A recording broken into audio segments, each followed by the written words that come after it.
Assalamualaikum warahmatullahi wabarakatuh. Perkenalkan, nama saya Striana Yahasin Pangales, Tambuk A40118035. Saya dari kelas A PGSD 2018.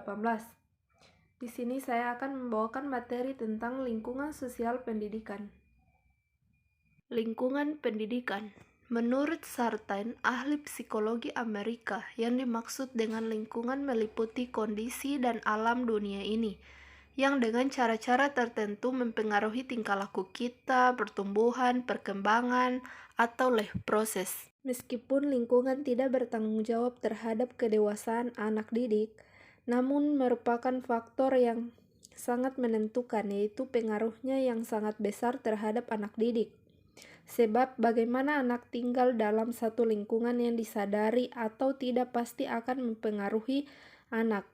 Pada dasarnya, lingkungan mencakup lingkungan fisik, lingkungan budaya, dan lingkungan sosial. Lingkungan sekitar yang dengan sengaja digunakan sebagai alat dalam proses pendidikan, pakaian, keadaan rumah, alat permainan, buku-buku, alat peraga, dan lain-lain dinamakan lingkungan pendidikan. Jenis-jenis lingkungan pendidikan. Mengacu pada pengertian lingkungan pendidikan seperti tertulis di slide sebelumnya, maka lingkungan pendidikan dapat dibedakan atau dikategorikan menjadi 3 macam, yaitu lingkungan pendidikan keluarga, lingkungan pendidikan sekolah, lingkungan pendidikan masyarakat, dan biasa disebut Tripusat oleh Ki Hajar Dewantara. Lingkungan ketiga disebut sebagai perkumpulan pemuda. Yang pertama, lingkungan keluarga. Keluarga merupakan lembaga pendidikan tertua, bersifat informal, yang pertama dan utama dialami oleh anak, serta lembaga pendidikan yang bersifat kodrat orang tua bertanggung jawab memelihara, merawat, melindungi, dan mendidik anak agar tumbuh dan berkembang dengan baik. Pendidikan keluarga disebut pendidikan utama karena di dalam lingkungan ini segenap potensi yang dimiliki manusia terbentuk dan sebagian dikembangkan. Bahkan ada beberapa potensi yang mengarah pada pendidikan keluarga. Pendidikan keluarga dapat dibedakan menjadi 2, yakni yang pertama pendidikan prenatal atau pendidikan sebelum lahir.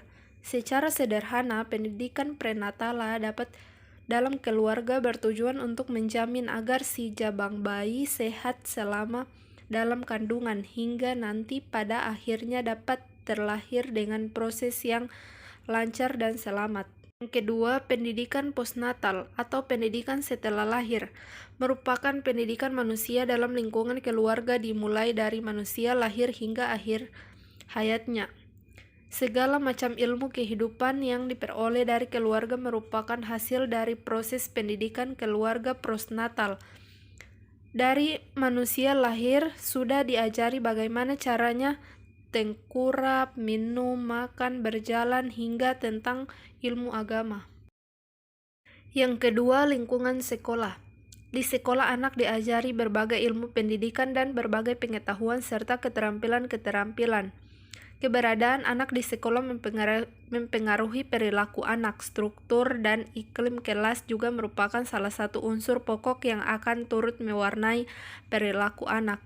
Guru yang berperan sangat dominan dalam merancang, mengatur, dan mengisi aktivitas kelas, sedangkan anak yang lebih cenderung mengikuti apa yang dikehendaki atau ditugaskan oleh guru. Pola kegiatan seperti itu diprediksikan akan sangat membosankan dan menyiksa anak-anak, karena kegiatan mereka lebih terbatas pada memperhatikan dan mencatat pembicaraan dan tulisan guru. Karena sekolah itu sengaja disediakan atau dibangun khusus untuk tempat pendidikan, maka tak heran jika kita golongkan sekolah sebagai tempat atau lembaga pendidikan kedua sesudah keluarga. Lebih-lebih mempunyai fungsi melanjutkan pendidikan keluarga dengan guru sebagai pengganti orang yang harus ditaati. Yang ketiga, lingkungan masyarakat. Dalam konteks pendidikan, masyarakat merupakan lingkungan keluarga dan sekolah. Pendidikan yang dialami dalam masyarakat ini telah dimulai ketika anak-anak untuk beberapa waktu setelah lepas dari asuhan keluarga dan berada di luar dari pendidikan sekolah. Dengan demikian, berarti pengaruh pendidikan tersebut dampaknya lebih luas. Corak dan ragam pendidikan yang dialami seseorang dalam masyarakat banyak sekali. Ini meliputi segala bidang, baik pembentukan kebiasaan-kebiasaan, pembentukan pengertian-pengertian atau pengetahuan, sikap, dan minat, maupun pembentukan kesusilaan atau keagamaan. Fungsi lingkungan pendidikan. Secara umum, fungsi lingkungan pendidikan adalah membantu peserta didik dalam interaksi dengan berbagai lingkungan sekitarnya, utamanya berbagai sumber daya pendidikan yang tersedia agar dapat mencapai tujuan pendidikan yang optimal. Antara lingkungan yang satu dengan lingkungan yang lain, tidak mungkin untuk berdiri sendiri. Terdapat hubungan timbal balik dan saling mempengaruhi antar lingkungan pendidikan. Lingkungan keluarga sebagai dasar pembentukan sikap dan sifat manusia. Lingkungan sekolah sebagai bekal skill dan ilmu pengetahuan, sedangkan lingkungan masyarakat merupakan tempat praktek dari bekal yang diperoleh di keluarga dan sekolah sekaligus sebagai tempat pengembangan kemampuan diri. Maka dari itu, sudah selayaknya terdapat koordinasi antar lingkungan sehingga terjadi keselarasan dan keserasian dalam menjadikan manusia yang berpendidikan dan berkepribadian unggul. Itulah yang dapat saya sampaikan. Lebih dan kurangnya saya mohon maaf. Wassalamualaikum warahmatullahi wabarakatuh.